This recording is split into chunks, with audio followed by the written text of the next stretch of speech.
thought I'd surprise Michael and Jim with a cake for their anniversary party. So it's 1 3/4 cup of flour. I'm gonna sift all the dry ingredients together. 2 cups of sugar.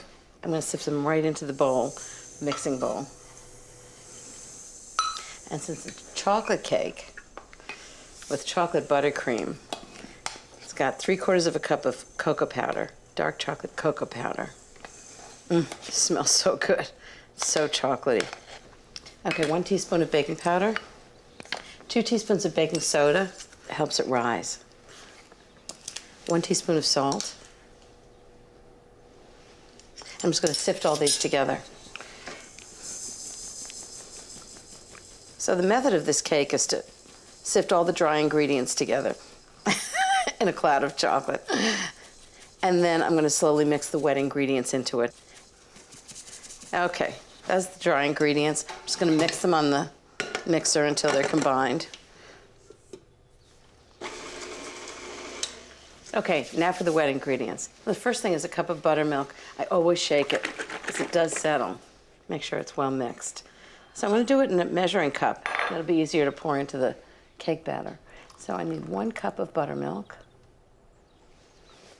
1/2 cup of vegetable oil,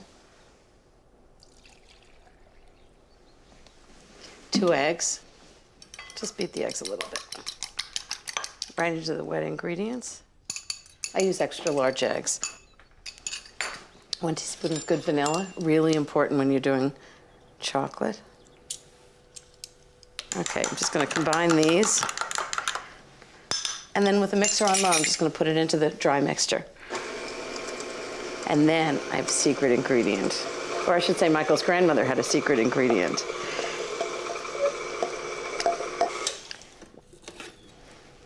This recipe calls for a cup of hot brewed coffee. And I always think coffee is really important for chocolate. It makes it taste really chocolatey, and that's exactly what this does. Right into the mixture. Okay, just gonna scrape down the paddle. Make sure it's really well mixed. Okay, I'm gonna clear the decks. I've got 2 8-inch cake pans. I lined them with parchment paper, butter and flour. The pressure's on. It has to be good because Michael knows exactly what it is. He actually served this cake to me once at dinner, and I just begged him for the recipe. I didn't have to beg very hard. I'll make sure they're pretty equal size. Okay, into the oven, 350 degrees for 35 to 40 minutes, and then we're gonna cover it with the easiest, most delicious buttercream you've ever seen. So since a chocolate cake is really just a delivery system for really good chocolate buttercream, this cake has one of the best I've ever had. So chop up 6 ounces of really good semi-sweet chocolate. I'm just gonna melt the chocolate in a bowl that I've set over simmering water.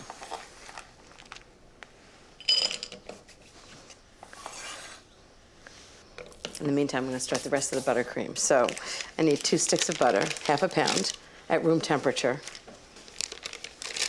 I'm just gonna beat that on medium speed.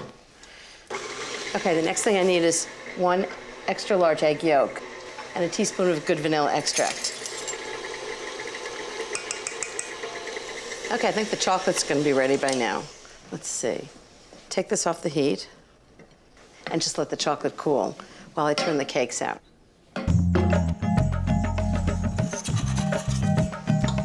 A great way to take cakes out is just wrap it on the bottom on a board like that. And then very often they just come out beautifully. Perfect. Parchment paper comes off. Just add it to the butter and vanilla. So I've got 2 teaspoons of hot water. I'm just gonna put in a tablespoon of instant coffee powder, which is a very intense coffee.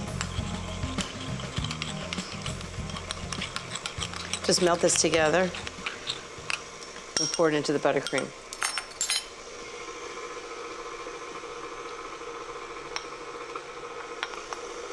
Okay, and I'm just gonna whip it for a minute. Make sure it's really well blended. I'm gonna turn it on low and add all this gorgeous chocolate. The chocolate's actually cooled now a little bit. You don't want to pour hot chocolate into butter, otherwise the whole thing will melt. You can really smell the chocolate and the coffee together. A little hint of vanilla. And that's Michael's grandmother's chocolate buttercream. I think he's going to be really surprised. Doesn't that look gorgeous? And now I'm just going to put it on the cake.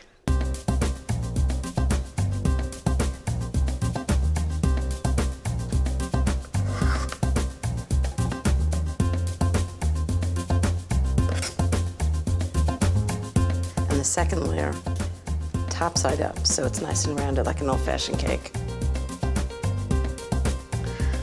Second bit of buttercream. Icing a cake, just go over it very gently.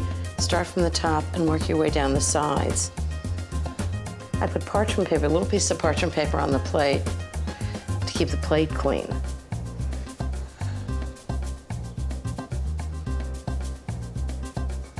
Okay, so now I've got buttercream on all sides of the cake. I'm just gonna go up and down the sides. And good news about an old-fashioned cake is it's supposed to be a little messy. And then I'm just gonna smooth the top, just sort of big swirls. Okay, just gonna take the parchment paper out, just run my knife right along the edge, and the paper just comes right out.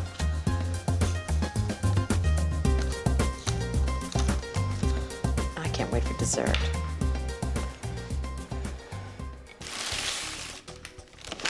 I always like to serve one small thing with cocktails.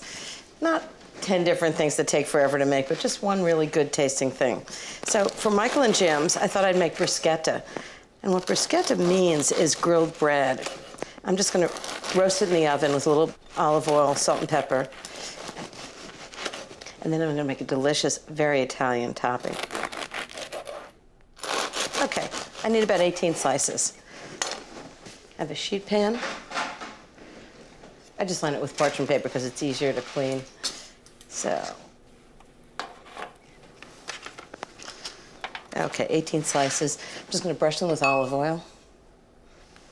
And then afterwards, I'm gonna make a wonderful topping, sauteed peppers and creamy gorgonzola. So good together. Salt, pepper. Okay, into the oven, 375 degrees for about 7 to 10 minutes. And then I'm gonna have delicious crisp bread to put my topping on. So now for the good stuff, the topping for the bruschetta. So I'm gonna make sauteed peppers. I'm just gonna saute them quickly in olive oil, salt and pepper, a little bit of sugar actually to caramelize them. Just a touch, you won't even taste it. I'm just gonna do strips of peppers. Just for color, I did 1 yellow pepper and 1 red pepper. Okay, so I'm just gonna get the olive oil hot and then I'm gonna put peppers in, saute them for about 12 to 15 minutes. While those cook, I'm gonna get some other things together for the topping.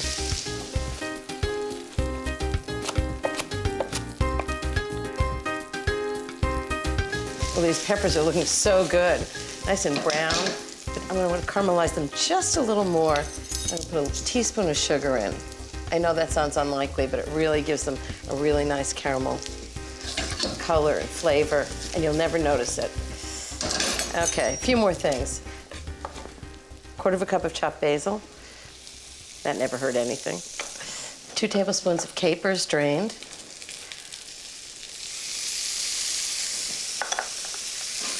Just cook it for a minute or 2.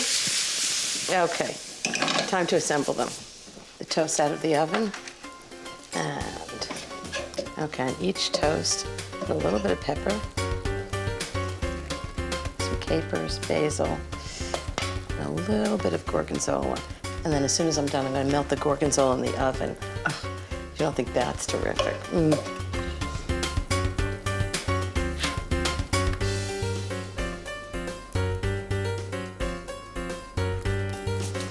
Okay, into the oven, 375 for, I don't know, 2, 3, 4 minutes, just until the gorgonzola starts to melt. And then I'm gonna pack everything up and take it off to Michael and Jim's.